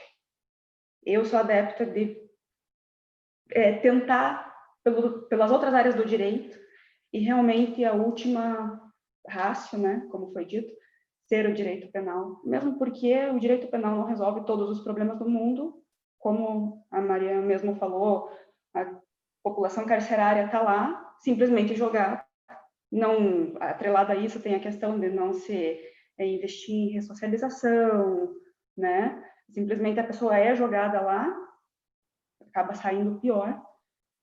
E eu, assim, não cheguei a advogar tanto na parte criminal, advoguei bastante na parte trabalhista, mas trabalhei no Ministério Público e eu vi no Ministério Público que as respostas ali dos membros, elas variavam de acordo com a opinião pública. Então, assim, se aquele caso trouxesse mídia, né, se aquele caso trouxesse muita repercussão e fosse exigido que a sociedade tivesse uma resposta que ela julga à altura, então esse caso teria dedicação total para ser punido penalmente. Entendeu? Enquanto a gente sabe que, por exemplo, grandes corporações seria muito mais punível no sentido de você aplicar uma multa, né? Ao invés de você aplicar uma lei penal. E o maior problema que eu vejo também é o seguinte, que nem essa operação carne fraca que a Mariana falou. O nome das pessoas é simplesmente jogado no lixo, num primeiro momento. Entendeu? A pessoa é indiciada, é denunciada, é divulgado o seu nome, tudo, e no final do processo aquela pessoa é absolvida, mas tudo bem, a reputação dela já foi maculada. Acho que é isso que eu tenho para colocar. Obrigada, Paula, muito bom, show de bola. A gente tem aí algumas questões relacionadas a comparações, por exemplo, o Alaor Leite faz comparações, tá? O Alaor Leite fez uma comparação, uma palestra uma vez na Escola da Magistratura, ele trouxe essa questão de como nós aqui no Brasil tratamos, e ele usou Mariana, salvo engano, Brumadinho, quando ele fez essa palestra, não tinha acontecido ainda, e ele comparou a nossa postura político-social em relação a desastres, operações criminais, situações de mídia em relação a empresas brasileiras, como, por exemplo, empresas na Alemanha, que também tiveram escândalo de corrupção, na China, e qual a medida do governo? E o nosso governo, não, aqui eu não estou falando de partido, de forma nenhuma. Política em geral vamos expor tudo, vai tudo para o ventilador, a mídia tem que ter acesso, e daí depois, não era bem isso, mas aí o estrago já está feito. E talvez se tivesse investido, talvez até a empresa, vou falar de novo, tivesse investido num programa de compliance, por exemplo, não estaria passando por isso. Por quê? Porque teria uma pessoa, o compliance officer, a equipe, que diria, opa, aqui nós estamos com problema, aqui temos risco, alto risco, né, entre outras análises. Vou com essa deixa passar para uma pessoa que manja muito deste assunto, inclusive. Demi Sampaio. Imagina. Eu só queria até aproveitar esse gancho que você falou da mídia. Eu acho que a gente tem um problema bem sério no Brasil, que é uma coisa que me incomoda muito, é ver promotor e juiz dando entrevista. Porque eu acho isso muito complicado. E sempre relacionado a um processo penal, né? A gente não vê um promotor ou um inclusive porque é uma função bem específica do Ministério Público, ou do juiz falando sobre uma ação civil pública contra uma empresa, que, no meu entendimento, seria muito mais útil do que uma ação penal, porque a colega até falou, né, nossa, nossos cárceres estão super lotados, mas o cara que comete esse tipo de crime, né, econômico, ele não vai ser preso, ele não vai para a penitenciária, ele vai ficar em prisão domiciliar lá na casa dele, vai ter a pena convertida em restrição de direitos. Então, talvez, realmente, o direito penal ele é colocado como última ratio, né, na teoria, só que aqui, ele, além de ser colocado como prima ratio, ele é totalmente desvalorizado, porque a pena não tem valor. A população é ensinada que a condenação criminal é grave, que vai ficar lá manchado o teu nome e tal, mas ninguém explica que aquele cara vai ficar em casa, ele não vai ser preso junto com os homicidas lá, né? Que pesa muito mais uma pena que tenha cunho econômico, né? Que vá pesar no bolso do cara, que ele tenha, que causou um dano ambiental, vai reparar o dano ambiental. Eu acho que isso também é uma falha, não só da nossa cultura punitivista, como é uma falha das instituições mesmo. Eu acho que de alguma forma, esse debate tinha que ser levado para dentro das instituições no Brasil, sabe? Porque parece que o judiciário ignora isso, ignora essa questão. Dessa questão de que não funciona o direito penal para esse tipo de crime, né? E assim, pensando numa sociedade de risco, só para finalizar, e no avanço tecnológico e no avanço da ciência, eu ainda acredito que a gente está passando por uma fase em que a tecnologia estava sendo desenvolvida para captar recursos, e isso causa uma violação de diversos direitos transindividuais, mas eu tenho esperança de que agora a nossa ciência, a nossa tecnologia vai partir na busca de solução para isso, porque é o que a gente... Seu microfone desligou. Aí. Desculpa, apertei um botão sem querer aqui. Mas enfim, seria isso que eu queria pontuar, né? Só isso. Sem querer ser... né? Vai lá, Desculpa, Mário. Mas isso é uma das problemáticas que a gente tem com o expansionismo, né? A gente ainda não pensou como que a gente vai tratar a própria questão da pena, né? Como que a gente vai dar um resultado? Será que esse é o caminho? Será que esse não é o caminho? A gente vai, né, trabalhar a punição em cima desses novos bens jurídicos que precisam ser protegidos, alguma coisa assim. É tudo muito apressado, né? A gente vê a importação de teoria, a gente vê e não se pensa a respeito disso. Eu gosto muito de voltar a uma discussão que teve um tempo atrás na América Latina a respeito... tem a ver com ciências criminais, mas não tem a ver propriamente com o que a gente está tratando aqui, que é talvez uma questão mais dogmática aqui. Mas na criminologia, um tempo atrás, teve uma discussão da gente discutir a questão criminal voltada à nossa regionalidade. A gente tem um panorama aí, o próprio Eduardo Galeano denunciava isso aí, né?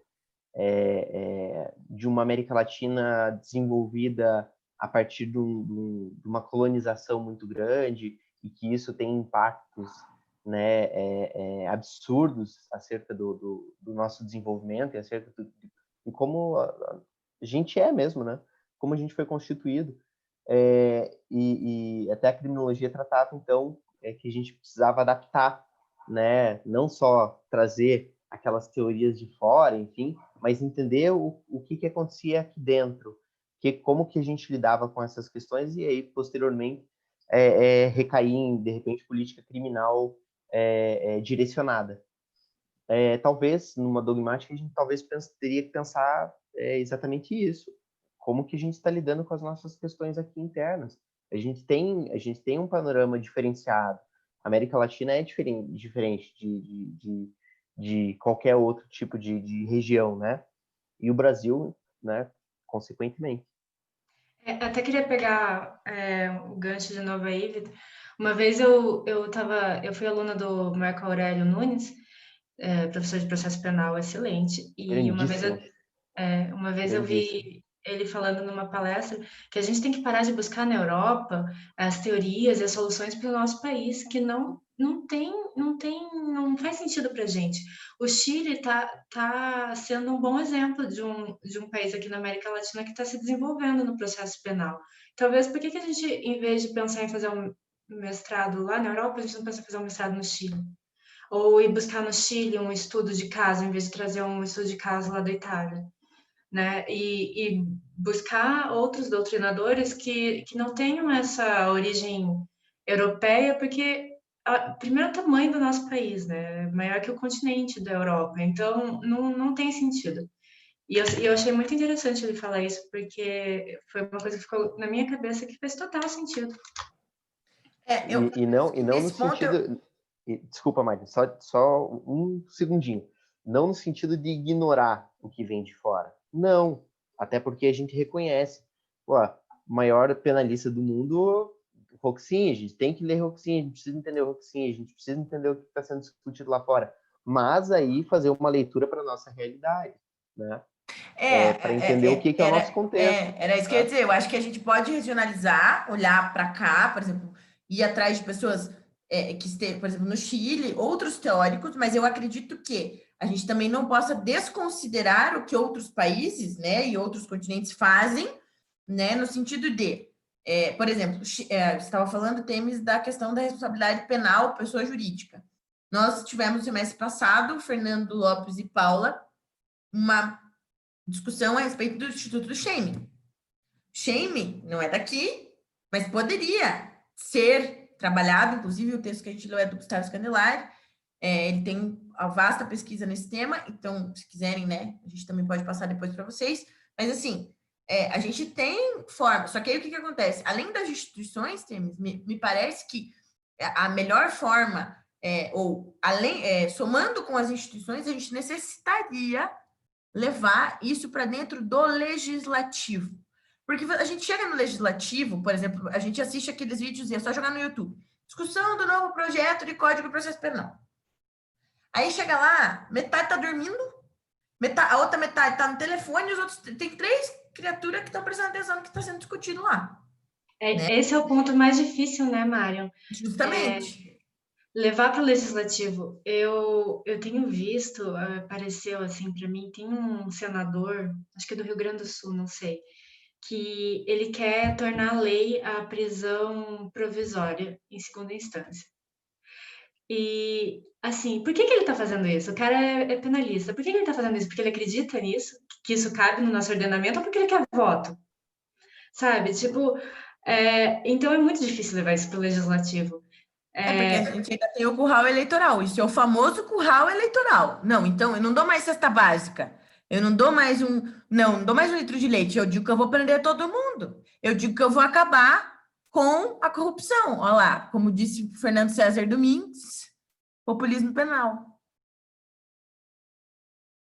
É isso aí.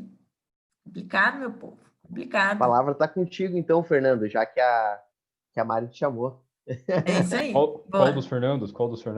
Você mesmo, a sua própria pessoa. Você mesmo. Então, quando a TM citou ali o Chile, eu lembrei do Auri Lopes Júnior, né? Que ele sempre cita o exemplo do Chile, né? Que ele viajou para lá, fez intercâmbio para lá e também traz exemplo do Uruguai, né? E os nossos criminólogos e penalistas latino-americanos são excelentes, né? Bom, temos o grande exemplo do Eugênio Raul Zaffaroni, né? É o nosso vizinho aqui, né? Quando a Mari citou ali das leis que são mal adaptadas aqui no nosso ordenamento jurídico, né? Há de se lembrar que várias dessas leis são, e teorias também, né? São por pressões internacionais, né? Aí, lembrando também bom, nós temos esse caráter colonial ainda, né? Tá assim, inerente à nossa cultura latino-americana. A OCDE, por exemplo, esse discutível possível ingresso do Brasil na OCDE está trazendo essa pressão para tornar lei, né, inserir no nosso ordenamento jurídico a responsabilidade penal da pessoa jurídica, né? E também lembrando até recentemente, né? Ali quando o Brasil sediou a Copa do Mundo, sediou as Olimpíadas, assim por diante, teve uma grande pressão da AGAF para tornar vigente a lei antiterrorismo, a lei de combate à corrupção, combate a organizações criminosas, assim por diante, né? Tudo na década passada. E toda aquela questão, né? Visto que o nosso Congresso não leva a sério, né? O direito penal. Assim, estão pressionando para a gente tornar vigente isso aqui. É para prender bandido. O povo vai apoiar. Então, beleza. Vai lá fazer uma lei com várias incoerências com relação aos princípios do direito penal. A lei de terrorismo, por exemplo, ali tem trocentos verbos ali, não dá para limitar, né, o que é a conduta terrorista ali, e se torna lei. E vira essa bagunça no nosso ordenamento jurídico, né? E, claro, eu concordo muito com a Temes, temos que discutir o direito penal latino-americano, o processo penal latino-americano. É claro, vamos continuar lendo Klaus Roxin, continuar lendo Jesus Maria Silva Sanches, assim por diante, mas temos que levar mais a sério nosso Juarez Cirino, nosso Jacinto Coutinho, nosso Zaffaroni, assim por diante. Acho que é somente isso que eu podia comentar no momento. Obrigado por conceder a palavra. Show de bola, gente. Não tem do que agradecer, Fernandinho. Agora é assim. Alguém tem mais alguma coisa que queira expor? Senão nós vamos encerrar o nosso encontro. Porém, temos dois pontinhos que precisamos expor. Então, pergunta, alguém tem mais alguma coisa que queira falar? Não? Vitor, fala pra gente da questão da nossa... Nós vamos ter uma pequena alteração aí, que a gente vai precisar explicar. O Vitor vai explicar pra gente. E depois eu vou pedir para que vocês não saiam, porque a gente precisa tirar uma foto. Paulo, tudo bem se você não quiser ligar a câmera. Fernando Lopes, não desliga a sua, porque daí nós ficamos mais gente aqui. Uma fotinho, porque nós precisamos divulgar o nosso encontro, tal, enfim, que aconteceu. Gente, eu vou ali pentear o cabelo, eu já venho, então, tá? Só um minutinho. Tá Boa, bom. Paula. Gente, só com relação à questão dos assuntos que nós iremos tratar. A princípio, quando nós pensamos nos encontros, nós tínhamos colocado o encontro que nós vamos tratar na semana que vem para o último encontro. Mas, de fato, nós temos que fazer um webinar, enfim, a gente achou por bem deixá-lo para o último encontro e conseguir realmente fazer uma conexão com o que a gente está discutindo aqui. O nosso terceiro encontro, e agora, então, o segundo encontro, era a respeito de... Conseguiu entender, meu querido? Ficou confuso. Desculpa, pessoal. Era o terceiro encontro, agora é o segundo. Mas ficou confuso porque o nome dos temas. Acho que fica mais fácil você falar o nome. Exatamente, agora o que eu vou tratar agora. Hoje a gente tratou, então, de responsabilidade penal da pessoa física e jurídica diante das novas tecnologias. No segundo encontro, que era o terceiro, agora é o segundo, nós vamos tratar de criptomoedas e espécies delitivas, mais precisamente a respeito da questão da lavagem de dinheiro. Contamos aí bastante com a cooperação do Fernando Lopes, inclusive, que é o cara em criptomoedas, pelo que eu entendo. E aí, no final, nós vamos ter um encontro sobre responsabilidade penal, e aí tanto pessoa física quanto jurídica, e inteligência artificial, que é a temática do nosso webinar.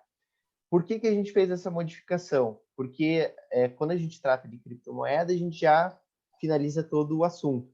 E aí, por fim, quando a gente tem o webinar, a gente já acessou todas as temáticas e consegue, né, tratar da grande temática que é o nosso alvo do nosso GPD aqui, que é justamente essa conexão das novas tecnologias, né, com a responsabilidade penal e o direito penal econômico, consequentemente. Marian, está devidamente explicado aqui o nosso olha, gente, encontros? Viu? Ele vai me bater depois e assim, poxa, não porque ele estava falando do segundo, o terceiro. Terceiro, segundo. Gente, buguei, entendeu? Buguei. Tá mas nós tivemos essa... Desculpe se eu fui rude, não quis... Não foi rude. Mas que tá a vida. Gente, obrigada por terem vindo. Paula, você penteou o cabelo, você vai ficar com a câmera desligada. Peraí que eu tô chegando, peraí. Ela foi mesmo pentear o cabelo, gente, olha só! Sim, gente. Temes, nossa próxima reunião é 9 de novembro. 9 de novembro e a seguinte é 23 de novembro. Então, vamos terminar os nossos encontros em novembro. Já conseguimos finalizar. Oi, Olá, Paula! Deixa eu acender a luz aqui, peraí, só um minuto. Ô, Mário, posso fazer uma sugestão? À vontade. Coloca aí na tela o slide inicial com o tema do nosso encontro. Daí a gente só fica ali em cima, assim, e aí a gente consegue tirar o print bonito. Peraí. Acho que o primeiro mesmo tá bom, né? Sim, senhor. Aí, ó, show de bola. Veja se não tem nenhum erro de português, pelo amor de Jesus, porque, né? Sabe aquelas coisas assim, né? Vamos conferir antes, é bom, importante. Eu acho importante tirar 2 prints, porque por termos 6 integrantes, e fica um de fora sempre ali. Oxe, peraí. Não, mas Não sei é se que tá aparecendo eu pra tenho um vocês aí. jeitinho aqui para colocar todo mundo. Beleza. Fique susse. Vamos ver se consigo. Consegui colocar todo mundo aqui no print. Show de bola. Vamos tirar print, então? Vamos lá. Todo mundo sorrindo, então? Tirei o primeiro. Me dei um minutinho. Um segundinho só, gente. E vamos tirar o segundo só para garantir. Depois vocês falam qual foi o sorriso mais bonito de vocês. Não esqueça de salvar no Paint aí e tal, para editar. Show de bola, gente. Na verdade, eu já mandei no meu WhatsApp aqui. Daí fica mais fácil. E eu deixei em full screen. Pronto. Beleza, já vou compartilhar ele no grupo. Pessoal, obrigado pela reunião de hoje. Foi ótimo. Por mais que nós estivéssemos em poucos membros, eu acho que foi legal para a primeira reunião. A gente ficou num clima mais confortável. Mais cool, mais descontraído. Exato. Se precisar de alguma coisa da gente, eu e o Vitor estamos à disposição, tá? Totalmente à disposição. À vontade, gritem, liguem. Só uma última questão. O Fernando pontuou bem que a Temis, no semestre passado, ela tinha falado da pesquisa dela. Eu não sei, Temis, se você chegou a me passar ou se você não chegou a me passar. Se você não chegou a me... Falar no Drive? Então, mas só uma ressalva, gente. Eu vou transferir para... Você me dá essa liberdade de transferir para o nosso encontro de hoje.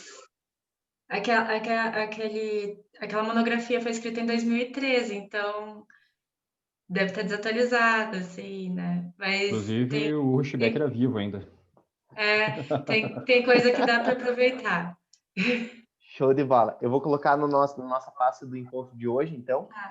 Eu coloco ali como complementar, quem quiser, só acessar e citar a Temis. Eu, inclusive, já mudei de opinião daquele texto para cá. Naquela época, eu estava tentando buscar meios. Meu orientador era o Guarani, né? Ele é promotor. Estava tentando buscar meios de demonstrar a conduta da pessoa jurídica. Hoje eu já estou indo meio que para outro lado. Faz parte do cenário acadêmico, né, Temis? Tá tudo bem. A gente pode daqui a uns anos se encontrar e dizer, putz, todo mundo mudou, tá cada um num canto, tá tudo certo. Significa que continuamos sendo seres pensantes. Justamente. Né? Eu logo existo. Gente, daqui para vocês, até dia 9. Beijo. Boa noite, obrigada. Tchau, gente. Fernando, só finaliza a gravação aí para mim, cara. Uhum. Obrigado, cara.